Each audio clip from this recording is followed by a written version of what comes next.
Hello, everyone. Thank you so much for joining us yet again for our social media moments with Monica Adams of Monica Social. She is here today to talk to us about how to best actively engage your client base on Instagram.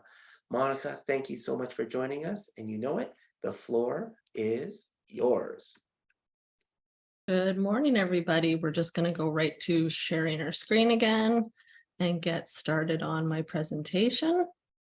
So today we're going to, the last session we were kind of going on over ways to increase your engagement. And today we're going to actually go over, here I'm just going to move that down. We're going to go over how to actively engage on your account and more actually understanding about why you need to be active on your account and the reason behind why I'm always telling people you can't just focus on posting, you actually have to spend some time engaging on your account and the reasons behind what that's going to do for your Instagram account. So that's going to do a lot for you. So I want to make sure that I emphasize that in this presentation. So you need to acknowledge your followers. The biggest thing is that we're always focusing on increasing our followers. So if you have a following, you want to make sure that you actually are connecting with that following. And remember, every comment you get means someone took the time out of their busy day to stop, look at your post and share their thoughts. So the reason behind this is that, let's say, somebody has 2,000 followers. If they're really engaging on your post, that means that they've actually taken the time to comment because they're following your stuff. It's resonating with them. They're seeing you as an expert, as a realtor, and they're wanting to find out more about you. So it's really important that you say, hey, this person took the time. I'm going to make sure that I engage with them so that they feel like I'm taking the time to build this relationship on Instagram. So another way that's really important is that we all are focusing on new followers and then we're focusing on doing posts. But I'm going to ask you today to think about asking questions on your posts. So let's say every time you're posting an image, add a question at the end of your caption. So like you're seeing here on the far right is there's a photo and then below you're going to have your caption in your actual post. For example, you're going to focus on something like, what do you think of this photo? Have you been to this location? Things like that. So it's really important that you focus on what that question is to get some engagement out of it. Even if you're posting a quote, it can be, hey, do you agree on this quote? Leave your comments below in the captions. So it's really important that you start thinking about when you're doing your posts, at the end of that actual text write-up, what question could you be asking your audience to increase your engagement? Now, the next one is going to be responding to comments. So a lot of the times you're spending all this time on, okay, this is my image or graphic or reel. This is my text. And then we're not spending as much time going back on those posts to look at the comments and respond to those comments.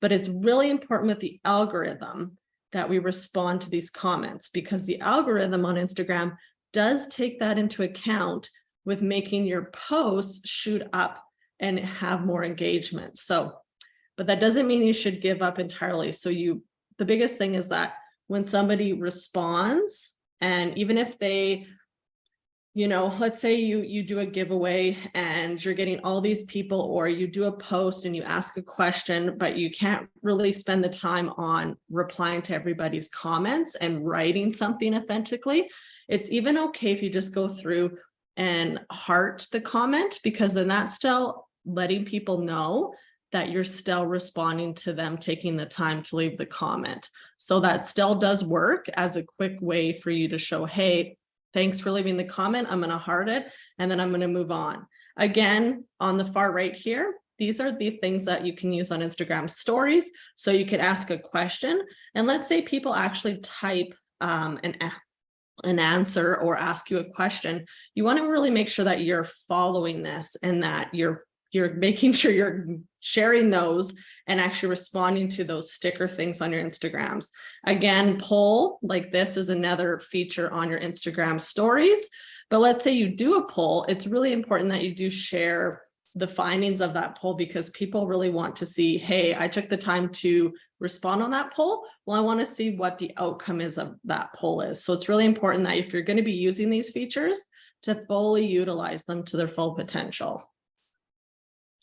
Instagram story. So here is basically what the Instagram story is. For this one, it does show that this person is going live, but we want to just make sure the biggest thing is that we are using Instagram stories. So if you're just focusing right now on just doing your posts, I really want you out of today's presentation to focus on utilizing Instagram stories and doing what we were just talking about, using some polls and stickers to engage with your followers. The biggest thing is that most people are going on Instagram now and they're looking mostly on stories instead of going through the feed. So this is a great way for you to actively engage with your audience and have some fun. So you can share things like memes and just put a little sticker on it, and the little poll one where the poll kind of moves and you can put a high five or an emoji where the scale kind of moves. It's just a great way to engage. So another idea for a poll is if you're having a holiday, is doing a poll like I did on the Maxwell Devonshire Realty one and asking people something simple as, for Thanksgiving dinner, do you prefer ham or turkey?